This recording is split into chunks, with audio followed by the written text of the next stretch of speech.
I'd always been a tinkerer. I grew up in a family of 7 kids, and we lived in the inner city in Charlotte. I didn't really have a lot of exposure to anything in the world, to be perfectly honest. And so as it turns out, television was a window to the world. And I remember this one program, I used to watch it every week, wouldn't miss it. It was called My 3 Sons. Fred McMurray, he was an engineer, and his sons would always ask him difficult questions, and he would always have the answer, and I thought that was just outstanding.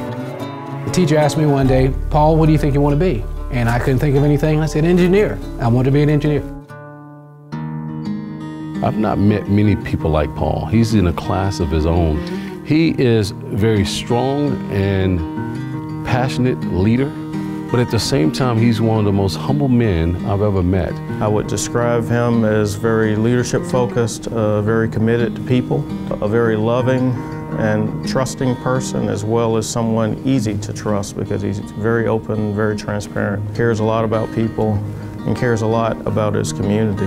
In getting to know Paul, I've learned that he's also a person of very strong faith, and that played out in all of his transactions and decision-making, especially at Claflin University.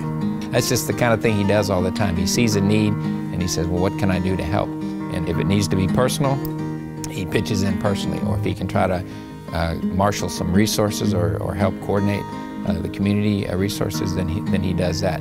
Paul has always been very instrumental in helping others to achieve success.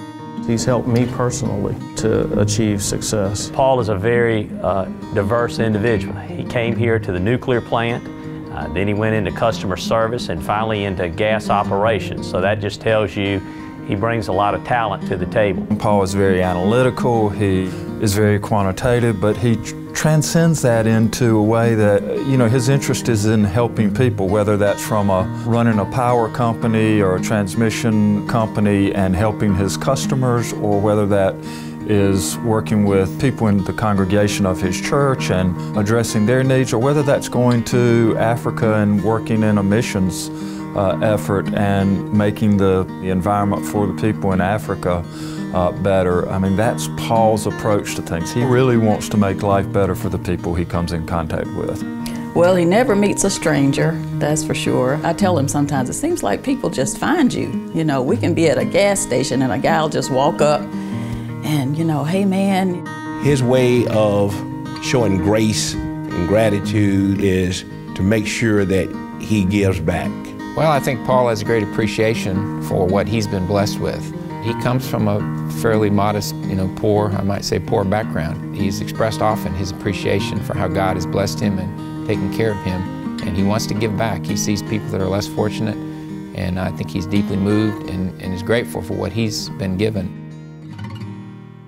Paul really is a humanitarian. He's kind of a behind-the-scenes humanitarian. A lot of people don't know all the things that Paul does. This was really our way of recognizing Paul for the public as well as the behind-the-scenes things that he had done in our community. Every year we have a Christmas tour drive where by himself Paul donates about 30 bicycles to children that are underprivileged. It's magical to see how these children are affected, that this one man really has changed, their existence as a child. He wouldn't want to be known for those kinds of things, but he does them because he loves people and he wants to make their situation better. And I really think that's what makes Paul Fant a great humanitarian. You know, we talk about Paul's involvement in the community. What really sets Paul apart is what he does day to day.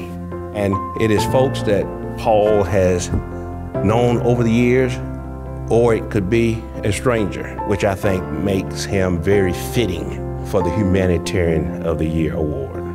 A lot of people, when they give out a Humanitarian of the Year award such as this, they go and they have a listing of various boards you've served on, what committees you've served on, almost like a job description within the community. Those are external things. He is deserving of Humanitarian of the Year based upon what I know is inside his heart and inside his soul and how he treats people.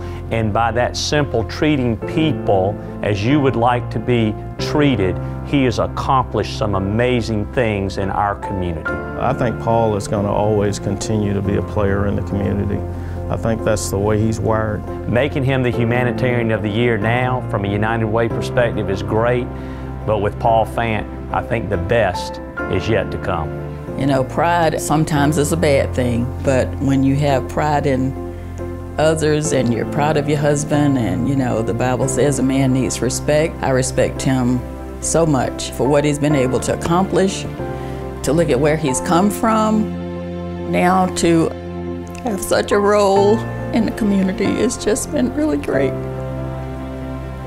And I am very proud.